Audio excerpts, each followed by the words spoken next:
Tuesday, 5 states hold primaries that may very well put the leading candidates within reach of the delegates they need to clinch their nomination. Scott Thuman joins us for a breakdown. Well, first off, let's talk about the Democrats. And Hillary Clinton, she's got a more than 700 delegate lead right now. She's within 450 of the magic number when you include superdelegates. So this Tuesday could be a momentum builder for her, especially because before New York, she'd lost 7 in a row to Bernie Sanders. So let's take a look at the map here. Connecticut, Rhode Island, Delaware, Maryland, and the biggest prize, Pennsylvania, which boasts 189 delegates and 21 supers.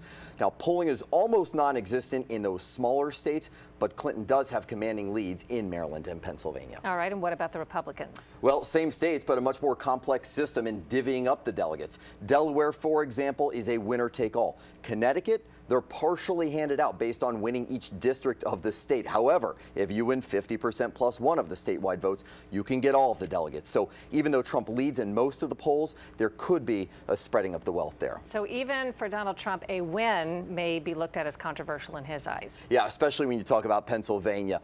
We could predict that there will be some controversy afterward. Donald Trump, for quite some time now, has said the system is rigged. But when you look at Pennsylvania, even if you win the state, you're only guaranteed to walk away with 17 of the delegates. The other 54 are party elders. They're on Tuesday's ballot. You're voting for them.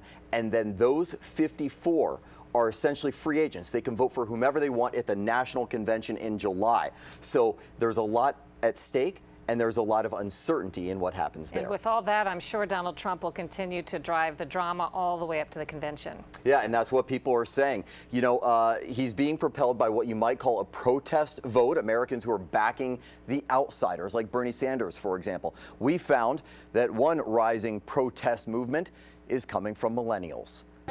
They're enthusiastic. I'm a senior, and I get to vote my very first primary. Engaged,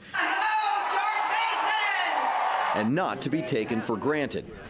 I used to be Republican, and now I'm very much Democratic. I definitely think everyone should vote because in the end, we live here. It's going to affect us in some way, so it is an important thing to do. I think it takes all of us college kids to make a difference in the voting. We're going to be successful. In the 2016 presidential race, it's not momentum candidates need on their side, it's millennials. There are 49 million eligible voters between ages 18 and 29.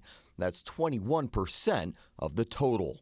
And so young people have a ton of power right now in terms of determining the future of our country. Sarah Aldulo is the political and field director for Rock the Vote, a nonpartisan organization working to increase the number of youth voters taking part in the election process. The millennial generation is the largest generation that our country has ever seen. We're bigger than the baby boomers, and at this point right now, we are the largest share of the electorate. Now, this growing voting bloc is flexing its political power at the ballot box, voting in record numbers this primary season, according to Circle, an organization that conducts research on the civic and political engagement of young people. Youth voter turnout can be crucial to a candidate's success. In 2008, young voters helped then-candidate Barack Obama capture the White House with 66% of the vote from those under 30. So far, overall turnout in this year's primaries rival records set in 2008, according to the Pew Research Center. Thank you. Just take a look at the numbers from some of the nominating contests through mid-March. According to Circle, more than 1.5 million young people voted for Bernie Sanders, while Hillary Clinton and Donald Trump each carried just over 600,000. At the root of Bernie Sanders' message is something I can agree with. We have a government that is not working for the people. Charlie Kirk started an organization called Turning Point USA in 2012 when he was still in high school. It's aimed at getting young conservatives engaged in the election process and now works on college campuses across the country. The number one thing we hear is apathy, and then the second is frustration and anger and distrust of Washington and the political class. One of the top issues for young voters in this election cycle is the economy.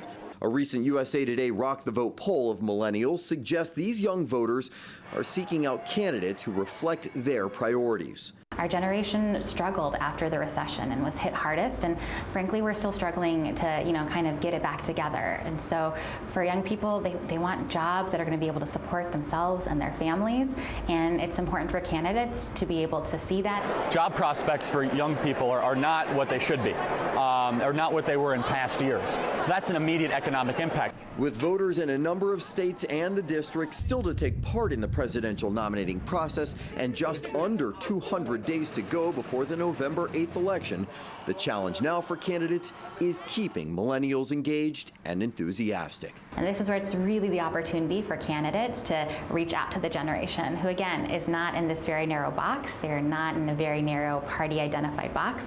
They really want to be reached out to and have someone talk about the issues that they care about. And reaching out, they are, with 4 of the 5 candidates so far scheduling events on college and even high school campuses in the days leading up to Tuesday's elections. Very interesting. Scott Thuman, thanks. When we return, a little show and tell. Public documents the government was required by law to turn over to me in 30 days.